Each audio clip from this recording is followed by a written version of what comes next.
Muita calma nessa hora, muita hora nessa calma. Eu sou Felipe Barbosa, um escritor apaixonado por fantasia e por Stephen King, como vocês bem sabem. Aqui no canal a gente já teve vídeo comentando e destrinchando It a Coisa, Carrie a Estranha, Louca Obsessão, O Iluminado e muitos outros livros do autor, sempre fazendo comparações com os filmes e entendendo mais como funciona esse universo compartilhado. E hoje nós vamos falar da origem e da história de um dos monstros mais enigmáticos do Kingverso, o Sr. Barlow, o mestre dos vampiros, desse livrinho aqui, Salem, também conhecido pelo título A Hora do Vampiro. Se você curte esses vídeos onde eu trago a história e a mitologia por trás de personagens literários, se inscreve no canal e corre lá no meu Instagram, @ofelipebarbosa, e me manda mensagem no direct com as suas sugestões de quais personagens você gostaria de ver em vídeos aqui do canal. Bora lá então!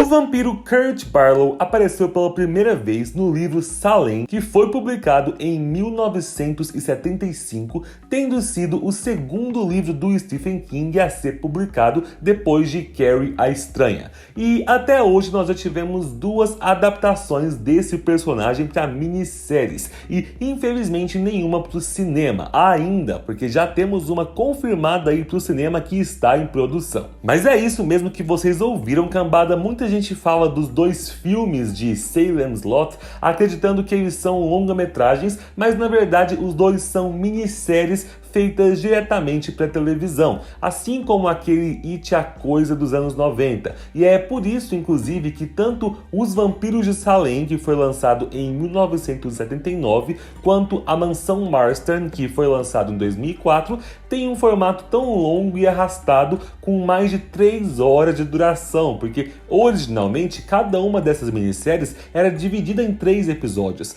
Vamos entender a história do mestre vampiro Sr. Barlow, já que tanto no livro quanto no filme a gente tem reveladas pouquíssimas informações sobre ele. De acordo com o que fica implícito no livro Salem, décadas antes da história narrada no livro, o Sr. Barlow usava um outro nome que era Sr. Brynchen, e ele era conhecido como um nobre austríaco. Usando esse nome aí de Sr. Brynchen, ele trocou algumas correspondências lá da Áustria com o Sr. Hubert Marston, que era o proprietário original da mansão Marston na cidadezinha de Jerusalem's Lot. O Hubert Marston era um criminoso de elite vindo de Boston, que quando já morava na mansão em Jerusalem's Lot, assassinou a esposa e cometeu suicídio, mas não antes de queimar todas as cartas que ele trocava com esse misterioso Sr. Brynchen.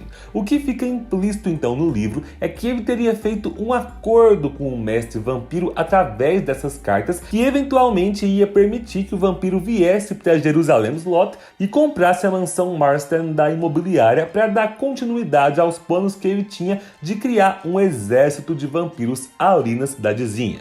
A gente pode supor que de alguma forma, através dessas correspondências, o Sr. Barlow teria usado seus poderes de manipulação para influenciar o Hubert Marston a se matar, para criar uma aura sombria que manteria aquela casa desocupada por décadas. Mas tudo isso são suposições, porque não fica explícito no livro. Agora, muita gente se pergunta se esse sobrenome Barlow ou esse outro sobrenome Brynchen que ele usava aí nas cartas, se algum deles seria o sobrenome original desse mestre dos vampiros. O que a gente entende do livro Salem e também das informações trazidas na saga de livros A Torre Negra é que tanto Barlow quanto Brynchen são nomes que o vampiro teria criado e adotado para ele se disfarçar entre os humanos, já que de tempos em tempos ele mudava o nome dele para poder se mudar de um país e conquistar um novo território. Ninguém sabe então qual que é o nome original do Kurt Barlow, já que possivelmente ele talvez nem tenha um nome original, já que ele é um vampiro do tipo 1, o tipo mais bestial e primordial de vampiros que existem no universo Stephen King. Isso é explicado pra gente nos livros da saga A Torre Negra. O padre Callahan, que se une com os protagonistas do livro Salem para lutar contra o Sr. Barlow termina nesse livro com o seu final em aberto e volta a aparecer lá no meio da saga A Torre Negra. E através das explicações dele, nós aprendemos um pouco sobre a raça dos vampiros daquele mundo, como ela é dividida e por que o Sr. Barlow era considerado um mestre. A gente descobre que existem vampiros do tipo 1, do tipo 2 e do tipo 3. Os vampiros do tipo 1 existem há milhares de anos, desde que o multiverso começou a existir e nunca foram humanos. Eles já nasceram como vampiros, fazendo parte do grupo de demônios deixados para trás no chamado litoral da existência naquela época. Na sua forma original, eles são descritos como criaturas com a boca coberta com inúmeros dentes pontiagudos e grandes presas, tendo olhos negros como carvão e pus escorrendo constantemente dos cantos dos olhos e da boca. É dito que os corpos deles são cercados por uma aura maligna que é visivelmente escura e por isso esse tipo de vampiro é o mais vulnerável a símbolos de fé religiosa, como por exemplo a cruz nas crenças do cristianismo. Quando um vampiro do tipo 1 é tocado por uma cruz com uma intenção de fé, a pele desse vampiro queima, causando uma dor terrível. Embora eles precisem de sangue para se alimentar, os vampiros desse tipo conseguem sobreviver centenas de anos em estados de hibernação profunda. Após tantos milênios, é dito que pouquíssimos vampiros do tipo 1 ainda existem na Terra e os que restaram evoluíram, mudando as suas aparências e adquirindo novas habilidades. Afinal, se você já leu o livro de Salem, você deve se lembrar que o Kurt Barlow não possui essa aparência monstruosa. Ele é descrito com uma aparência bem mais humana. Isso porque ele é um desses vampiros do tipo 1 que desenvolveu essa habilidade de transformação física. Essa inclusive é uma observação importante a se fazer sobre as adaptações para minisséries. Na cultura pop e no fandom de Stephen King, a imagem do vampiro Kurt Barlow enquanto personagem ficou muito marcada com o visual da adaptação de 1979, que lembra bastante o vampiro Nosferatu. Mas se a gente for seguir a aparência que é descrita no livro, o Barlow na história tem uma aparência bem mais humana, mais parecida com o que é mostrado pra gente na adaptação de 2004.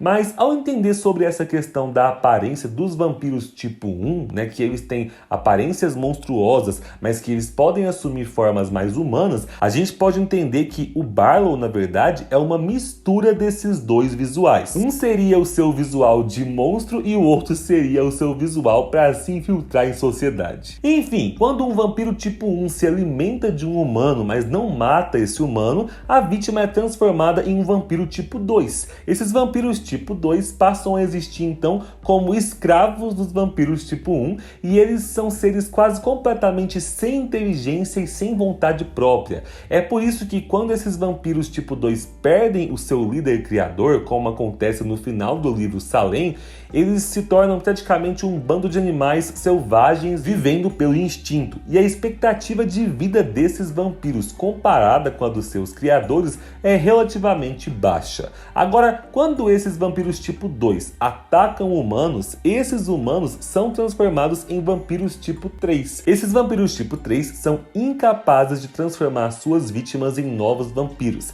E eles preservam boa parte da sua humanidade e da sua vontade própria. Então, eles conseguem frequentemente se passar por humanos comuns. Diferente dos outros tipos, eles conseguem suportar a luz do sol e conseguem, inclusive, consumir outros alimentos além de sangue. E um detalhe importante, por causa dessa ordem aí da cadeia de transformação, onde o tipo 3 é criado pelo tipo 2, que é criado pelo tipo 1, é comum que os vampiros tipo 1 sejam também chamados de vampiros avós. Então, tem um momento ali na saga Torre Negra onde o Kurt Barlow é mencionado como um vampiro avô. Se você tem interesse em saber mais sobre esses vampiros e as outras criaturas que junto com eles habitam o multiverso e as histórias da saga Torre Negra, fica de olho aqui no canal. Eu sei que eu tô prometendo vídeos de A Torre Negra faz muito tempo, mas eu finalmente tô terminando de reler os livros e tô planejando trazer vídeos sobre a saga em outubro na maratona de Halloween que teremos aqui. Então aguardem que ainda vai sair. Tendo compreendido todos esses detalhes sobre a espécie da qual o Sr. Barlow Barlow faz parte, fica mais claro então essa noção sobre o passado dele. E embora nós não tenhamos detalhes de há quantos séculos ou milênios ele habita entre nós, sempre mudando de país e de identidade, procurando cidadezinhas pequenas por aí onde ele possa se alimentar da população sem chamar muita atenção, a gente sabe que era esse o seu hobby, o seu projeto de vida, né? E sabemos que muitas décadas antes de 1975, ele já vinha planejando à distância a sua vinda para Jerusalém Slot, contando, é claro, com a ajuda do seu fiel cúmplice Richard Straker. Muitos leitores se perguntam se é possível que o Richard seja um vampiro do tipo 3, mas não, o Richard Straker é um servo humano. É comum que vampiros do tipo 1 consigam aliados humanos para tomar conta dos seus negócios em meio à sociedade. Normalmente são humanos solitários e sem família que acabam aceitando servir como escravos, tanto porque eles são influenciados pelos poderes de manipulação que um vampiro do tipo 1 tem, quanto pelas vantagens financeiras que o mestre pode conceder a ele, já que vampiros avós como o Barlow normalmente são donos de enormes riquezas que eles foram acumulando ao longo dos séculos. No caso do Richard Straker, ele era responsável por todas as negociações comerciais do seu mestre e em 1975 ele foi para Jerusalém Slot para preparar o caminho para o seu mestre. Foi nesse ano então que o Sr. Barlow chegou em Jerusalém Slot dentro de uma caixa que foi transportada por navio junto com outros pertences e mobílias que eles trouxeram da morada anterior. Tanto o Sr. Barlow quanto o Richard Straker passam a viver na mansão Marston, embora somente o Sr. Straker seja visto entrando e saindo da mansão, já que o Barlow passa a maior parte dos seus dias repousando no seu caixão colocado no porão da casa. O Richard Straker abre uma loja de antiguidades no nome dos dois no centro da cidade para se infiltrar em meio aos habitantes, e sempre que as pessoas perguntam para ele onde está o Sr. Barlow, ele responde que o sócio dele ainda não chegou na cidade. Acontece que, a partir do momento em que eles estão estabelecidos ali, eles não podem simplesmente sair matando a galera e transformando o povo em vampiro. O Kurt Barlow, por ser um vampiro tipo 1, ele serve a forças antigas das trevas, e por isso, sempre que ele chega numa nova cidade, ele precisa respeitar algumas regras e rituais específicos antes de começar a agir. Primeiramente, é necessário que seja derramado o sangue de um inocente em sacrifício às trevas, numa espécie de ritual de apaziguamento, e a dádiva desse sangue derramado é concedida ao servo humano do vampiro. É por isso que é o Richard Straker quem sequestra o jovem garoto Ralph Glick, sacrificando o menino. Em seguida, o irmão do Ralph, chamado Danny, se torna a primeira vítima do mestre vampiro, sendo transformado num vampiro tipo 2 e começando a transformar outros moradores da cidade. Mas enquanto isso, o mestre Barlow continua transformando outras vítimas, como por exemplo, o corcunda Dudley Rogers, que trabalhava no depósito, e o jovem Corey Bryant, que era um técnico de telefone que estava sendo forçado a sair da cidade pelo marido da mulher com quem ele vinha tendo um caso. O Barlow usa todos os sentimentos negativos que existem no Dud e no Corey para transformar os dois em vampiros raivosos e fortes, forçando eles a obedecer às suas ordens e a ajudar ele a transformar os outros habitantes da cidade em vampiros também. Uma coisa que é importante entender aqui, que é explicado pelo Padre Callahan no livro Lobos de Cala. Se esses vampiros tipo 2, criados pelo Barlow, saíssem livres pelo mundo, cada um por si, e criassem outros vampiros, eles criariam vampiros tipo 3, que, como eu expliquei, é o tipo mais humano e menos animalesco. Mas em casos específicos, como esse do livro, em que um vampiro mestre lidera o seu grupo de vampiros filhos, controlando eles e ordenando que eles transformem novas vítimas, os vampiros tipo 2 então são capazes de criar outros vampiros tipo 2. O que acontece ali em Jerusalém Slot é que em pouco tempo quase todos os habitantes da cidade são transformados em vampiros tipo 2 num verdadeiro efeito dominó, onde cada vítima transformada ia transformando mais vítimas. É importante lembrar também que, ao se estabelecer ali em Jerusalem's Lot, depois de ter feito os rituais e começado a exercer os seus poderes sobre a população, o Barlow criou uma conexão telepática com praticamente todos os habitantes da cidade, conhecendo vários dos segredos, das paixões e dos medos de cada um. Não é à toa, por exemplo, que ele sabia exatamente como desafiar e atingir cada um dos protagonistas da história que tentam caçar ele ao longo do livro.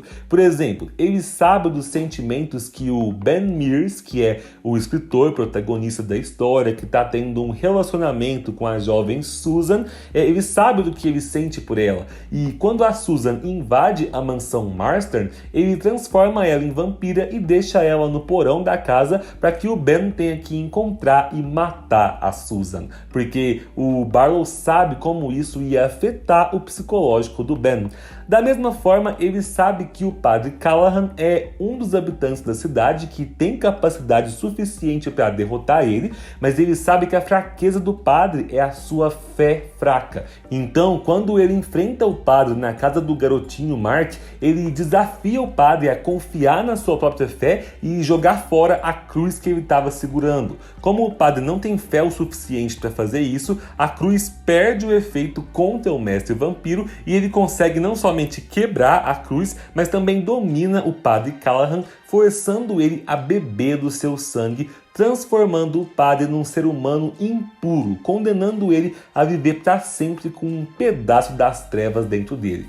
Muita gente, inclusive, que leu Salem e não leu a série A Torre Negra, tem dúvidas do que aconteceu com o padre Callahan a partir daqui. E não se preocupem, esse é um dos assuntos que eu vou abordar na série de vídeos que eu vou fazer sobre a saga. Mas mesmo toda essa conexão, inteligência e antecipação dos seus passos acabaram não sendo suficientes para impedir o Sr. Barlow de ser derrotado, e ele acaba sendo destruído com uma estaca cravada no seu peito pela dupla formada pelo escritor Ben Mears e pelo garoto Mark Petrie, quando eles encontram o vampiro avô junto com vários outros vampiros dormindo durante o dia no porão da pensão da senhora Eva Miller, que era o seu último esconderijo. E sim, um consenso geral que boa parte dos fãs tem sobre o final do livro Salem é que a derrota do Barlow nesse confronto final parece se dar de forma muito simples, muito fácil. Um ser que faz parte aí de uma raça primordial que vem desde o surgimento do multiverso ter o seu fim assim tão rápido, né? Enquanto ele tá dormindo, gente. Mas a gente releva porque o King quis respeitar o modo clássico como os vampiros eram mortos nas histórias clássicas mesmo, né? Com uma estaca no peito enfiada ali no próprio caixão deles, e não é como se o King fosse conhecido por criar bons finais para suas histórias, né? No mais, é importante lembrar que mesmo com a destruição do mestre Kurt Barlow, os habitantes da cidade continuaram sendo vampiros, e agora, sem um mestre para comandar o grupo, eles começam a se espalhar sem rumo para fora dos limites da cidade.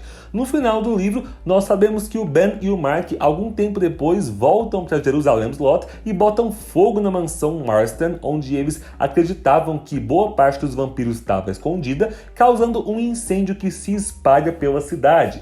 Mas nós sabemos que por mais que vários vampiros possam sim ter morrido nesse incêndio, com certeza muitos deles já tinham se espalhado por cidades vizinhas. E se os vampiros do tipo 2 tiverem transformado novas vítimas, agora sem a liderança do mestre, eles estariam gerando vampiros tipo 3 por aí, que conseguem sobreviver à luz do sol e conseguem se infiltrar entre os humanos. Se isso tiver acontecido, muito provavelmente esses novos vampiros cascaram de Jerusalem's Lot e foram atrás de buscar novos alimentos ali pelo Maine. Afinal, a gente sabe que o que não falta no estado do Maine é lugar amaldiçoado para as criaturas de Stephen King poderem se alojar. Bom, gente, é isso. Eu espero que vocês tenham gostado do vídeo. Não se esqueçam do desconto especial do VPN CyberGhost. O link tá aqui embaixo na descrição para vocês adquirirem o CyberGhost por somente R$ 13,29 por mês. Então, assina já o seu plano para proteger os seus dados online e começar a usar os streamings de outros países também.